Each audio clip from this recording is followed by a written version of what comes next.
Second year के प्यारे बच्चों, मैं डॉक्टर सुमन सिंह, एसोसिएट प्रोफेसर। आज हम फिर से संसाधन भूगोल के एक विषय पर बात कर रहे हैं। आज हमारी चर्चा का विषय है संसाधन भूगोल का विकास। अब संसाधन भूगोल के विकास में मानव के लिए किसी भी प्रकार के उपयोग समस्त तत्व संसाधन के अंतर्गत आते हैं, जो कि मानव को किसी भी तरीके से उसके जीवन में उपयोगी हो, वो सारे तत्व संसाधन के अंतर्गत आते हैं। मानव सभ्यता के विकास के प्रारंभिक काल में मनुष्य का ज्ञान अत्यंत सीमित था और वह बहुत कम वस्तुओं की उपयोगिता के बारे में जान पाया था। इससे आदि मानव के लिए संसाधन बहुत सीमित थे, यानी कंदमूल खाना, जंगल में रहना, बहुत कम कपड़े पहनना, गुफाओं में सो जाना, कच्चा मांस खा लेना, इस तरह की हमारी आदि मानव की आवश्यकताएं थी और संसाधन बिल्कुल नहीं थे। सभ्यता का ज्यों ज्यों विकास हुआ, उसके साथ मनुष्यों का ज्ञान भी बढ़ता चला गया और जो जो ज्ञान बढ़ा वैसे वैसे उन्होंने नई तकनीकों का विकास करके नए नए संसाधनों का पता लगा लिया। इससे संसाधनों की विविधता और मात्रा में लगातार वृद्धि होती रही।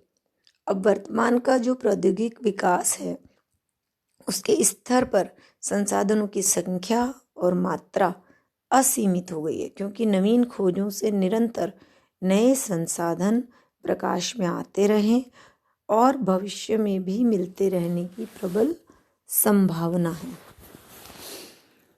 भूगोल भूतल का अध्ययन मानव ग्रह के रूप में करता है और मानव के लिए उपयोगी तत्वों का स्थानिक अध्ययन भूगोल का प्रमुख विषय होता है। अतः संसाधन का अध्ययन सदैव भूगोल या स्थानिक अध्ययन का अभिन्न महत्वपूर्ण अंग रहा है। प्राचीन काल से ही भारतीय, चीनी, यूनानी, रोमन और अन्य जो भी विद्वान थे, उन्होंने मिट्टी, वन, जल, सूर्यताप, कृषि, व्यापार, परिवहन इत्यादि संसाधनों का तत्कालीन विकास में प्रौद्योगिकी के अनुसार अध्ययन किया था। यानी जितने भी संसाधन हैं उनका विकास में क्या योगदान है, इसके बारे में अध्ययन किया, जिसका वर्णन उन सभी विद्वानों की पुस्तकों में भी मिलता है। 17वीं और 18वीं शताब्दी के अन्वेषण युग में खोज यात्रियों ने नए नए भूभागों, समुद्री मार्गों तथा मानव उपयोगी अनेक वस्तुओं की खोजें की और सूचनाएं एकत्रित किया। 18वीं शताब्दी में बुश्चिंग महोदय, जो कि 1754 से 1792 तक रहे, बुश्चिंग आदि भूगोलवेत्ता उन सूचनाओं का व्यवस्थित विवरण प्रस्तुत करने में संलग्न रहे। कौन सी विवरण की बात कर रहे हैं हम यहाँ पर? जो मनुष्य के मानव उपयोगी वस्तुओं की खोज जो विद्वानों ने की, उनके बारे में बात कर रहे हैं। ठीक है। 18वीं तथा 19वीं शताब्दी जर्मन भूगोलवेत्ताओं जैसे कांट, हम्बोल्ट, रिटर, रिच्टोफन, रेचल, इन सभी ने प्राकृतिक और मानवीय संसाधनों का प्रत्यक्ष और परोक्ष अध्ययन और वर्णन किया है। 20वीं शताब्दी के पूर्वार्ध में मानव भूगोल का सर्वाधिक विकास विडाल डी ला ब्लाश नामक विद्वान थे। उनके नेतृत्व में फ्रांसीसी भूगोलवेत्ताओं ब्रुंच, डिमांजिया, ब्लांशर, डिफोते आदि के अध्ययनों कार्यों से हुआ। ब्रुंच ने मानव भूगोल के तत्वों को 3 श्रेणियों में वर्गीकृत किया। मिट्टी का अनुत्पादक व्यवसाय संबंधी तत्व जैसे ग्रह और राजमार्ग, पौधों और पशुओं पर विषय संबंधी तत्व, कृषि और पशुपालन, विनाशकारी अर्थव्यवस्था संबंधी तथ्य यानी खनिज संपत्तियों का जो शोषण और पौधों तथा पशुओं का जो विनाश, इनका अध्ययन ब्रुंच महोदय ने मानव के द्वारा प्राकृतिक संसाधनों के उत्पादक तथा अनुत्पादक उपयोगों और विनाशकारी उपयोगों का विवेचन किया। यानी इन्होंने मिट्टी का अनुत्पादक व्यवसाय, यानी मिट्टी का उत्पादक व्यवसाय क्या है? कृषि। अनुत्पादक व्यवसाय क्या है? जैसे जितना भी हम घर बनाते हैं, सड़कें बनाते हैं, उसके अंतर्गत उपजाऊ मृदा को हटाना पड़ता है या वहाँ से कृषि कार्य छोड़कर सड़क के लिए ज़मीन देनी पड़ती है, तो ये अनुत्पादक है। यानी वह भूमि हमेशा के लिए कंक्रीट में बदल गई। फिर दूसरा, पौधे और पशुओं के विषय में संबंध, यानी कृषि और पशुपालन में जो हम नए नए संकर किस्में इसमें उपयोग करते हैं, नए नए संकर किस्मों का विकास कर रहे हैं, तो ये भी एक तरह से प्राकृतिक परिवर्तन ही कहलाएगा। और विनाशकारी अर्थव्यवस्था संबंधी तत्व, जैसे खनिज संपत्तियों का शोषण और पौधों और पशुओं का विनाश, यानी हमने वन काट दिए और जो खनिज थे उनको जितनी ज़रूरत नहीं थी उससे भी ज़्यादा बाहर निकाला गया।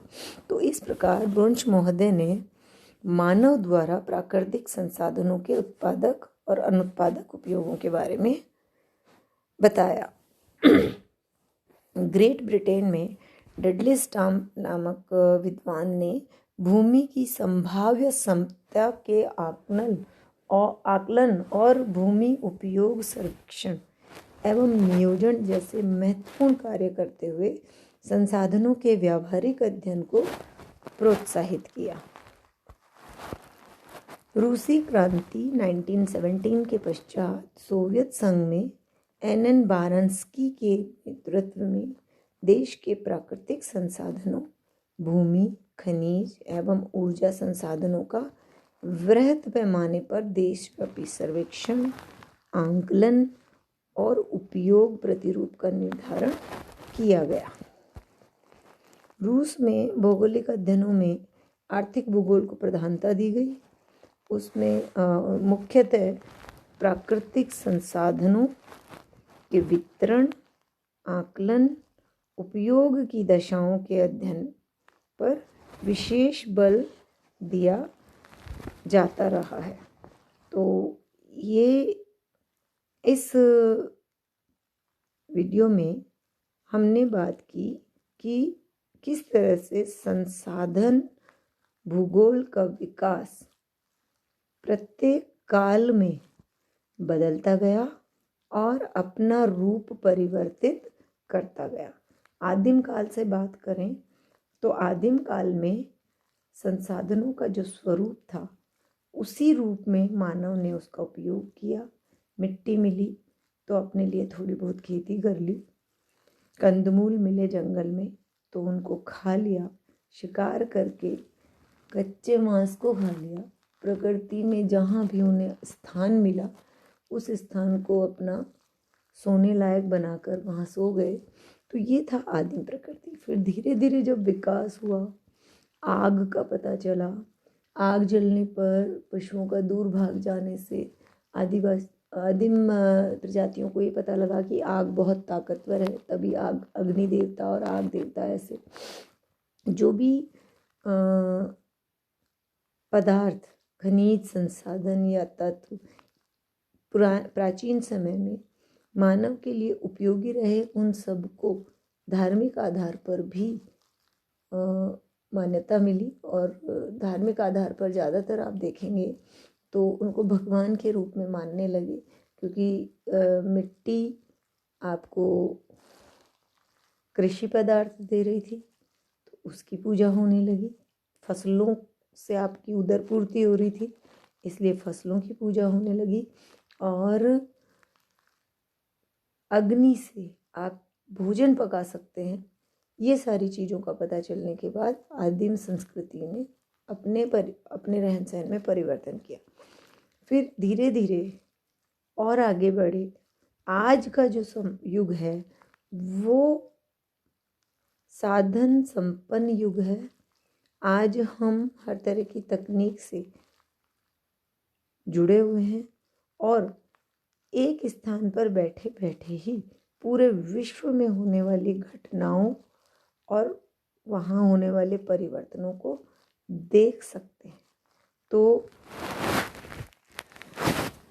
वर्तमान समय में औद्योगिक विकास का मूल आधार संसाधन बने और अधिक औद्योगिक विकास के कारण ही संसाधनों की वैल्यू, उनका महत्व लगातार हमारे जीवन में बढ़ता चला गया।